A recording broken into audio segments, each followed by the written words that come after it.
Hello and welcome to the 160th Photography Podcast. In this episode today I'm going to be talking about the Insta360 Go 2.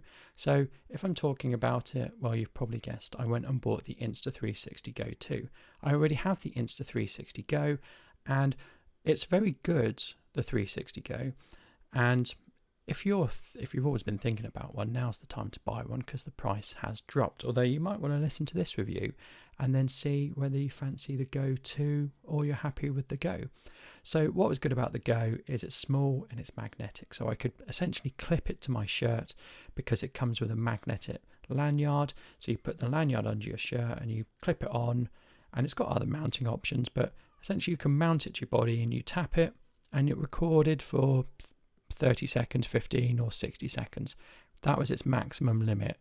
I think it's quite big in the FPV community because you could set it to 5 minutes. When you did a record of 5 minutes, it needed to be cooled, but if you're whipping around on a drone, that's enough to cool it down. It prevents it from overheating. So the Go 2 is about £300 or $300. Obviously that costs more than the Go 1, and when the Go 1 came out, it's just under double, really. I think the Go 1 came out as £180. So yeah, it's about 80% of the cost. So anyway, what's so good about it? Well, I often find, and I do a lot of videoing for my YouTube channel, and I do a lot of BTS stuff when we are in the world of going out and doing stuff. I do lots of BTS stuff, and sometimes this is a bit of a first world problem, but sometimes the hassle of something prevents you doing it. So if it's not easy enough to just do, or if you spend ages setting it up, you tend not to do it, and I'm really guilty of that. So with the Go 2, what I can do is I can attach the camera to myself and I can trigger it from the case. So the case has a built-in remote. The case also charges it like the Go 1. So I can put it on myself, I can then just press a button and it will record. And it will record for about 10 or 15 minutes, which is much longer than the first one. And it stabilizes the footage. And then you can change perspective when you export the footage. So I can do things like time lapses, I can do hyperlapses, I can stick it on me, I can do interval recording, I can record little short clips. And then I've got my BTS stuff. And best of all, I've not had to hold anything. Now you could say you could do that with a GoPro, you could do that with any action camera, but you end up holding it, or you end up strapping it to your chest. And if you strap it to your chest, even a GoPro, people notice. Put the Insta360 Go 2 on your chest, no one notices, trust me. Big improvements over the original are it's got a lens protector which you can change. So if you dropped the first one, and I have dropped it, and you scratch the lens, that's it. It's got a scratch on. Second one, you can remove the lens cover, so you can always replace that, and there'll be third-party aspects and there'll be third-party companies that are going to do replacements and going to do ND filters and loads of accessories, so you'll be able to replace it. It fits in your pocket, and really it's just a little bit bigger than a pair of AirPods in their case. So it's probably hugely inspired by the AirPods in that you put it in the case and it charges. You open it up and it's hinged, so you could open it up, leave it in the case, and you could use it as a vlogging camera. The mic is very good on it, but I'm going to be using a different external recorder with it to get really good audio, and I'll just sync it up in post. You need to connect it to your mobile device, so it uses the computing power of your mobile device to export it and stabilize, etc. So it does different formats because it records of a square.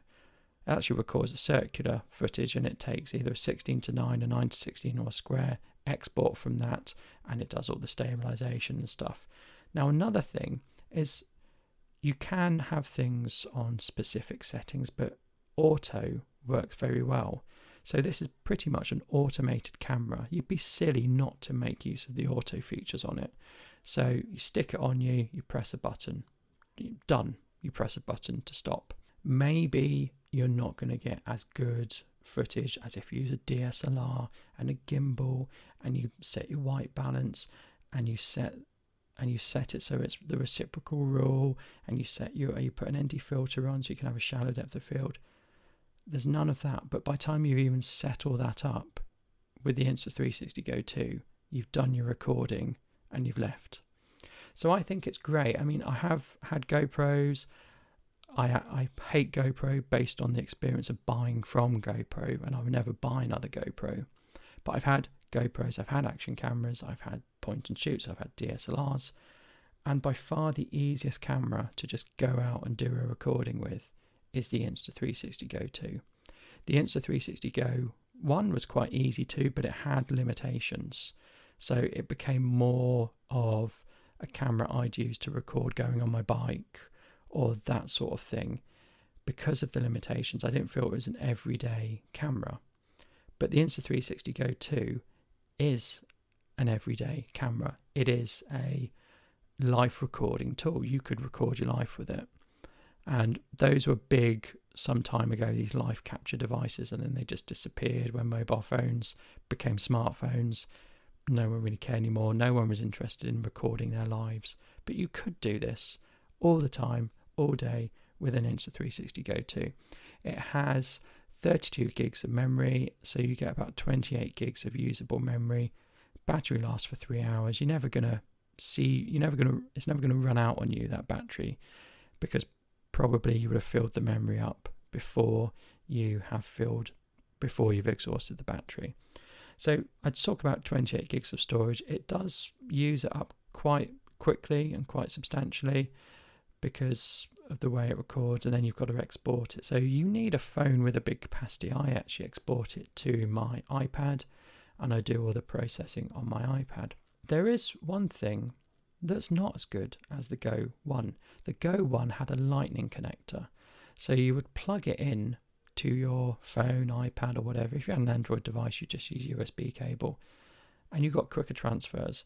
Now it is completely wireless.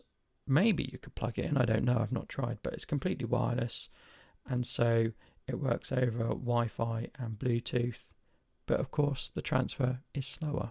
So that's one thing that's not as good. I didn't mind plugging it in to the mobile phone, that was fine. So all in all, I'd recommend it, not as a photography tool. Yes, it does take photos, and I think it stores them as DNGs as well as JPEGs, and it can do HDR photo, like pretty much everything now. You'll get a better photo from your mobile phone. The photo you'll get from this will be super wide angle, although you can use different lenses. They're digital lenses, so it's just cropping in more. But yeah, photo, you're going to have a better tool, but as a BTS device, as a device for making videos, this is brilliant. And something I'm going to be doing when I get round to it is I'm going to be doing walks with a camera. I'm going to pick a specific camera and go out on a walk, and I'll be using the Insta360 Go 2 to record all that footage of me out on a walk taking photos with a specific camera. I'm going to be putting that on my YouTube channel. I don't know how popular it's going to be. I don't know if it's going to appeal to anyone, but that's certainly something I'm going to do. And to be honest, without the Go 2, it would just be too much hassle to do. Maybe I could do it with the Go 1, but yeah, certainly you need something that is wearable, that is discreet if you're walking around with a camera and taking pictures. Anyway, that's been my review and thoughts of the Insta360 Go 2. Do let me know what you think about it. Am I just an idiot for getting another action camera, or is this something you'd like to get to? Do let me know. I'd love to hear from you. Stay safe, keep snapping, and I'll see you next time. Thank you. Goodbye.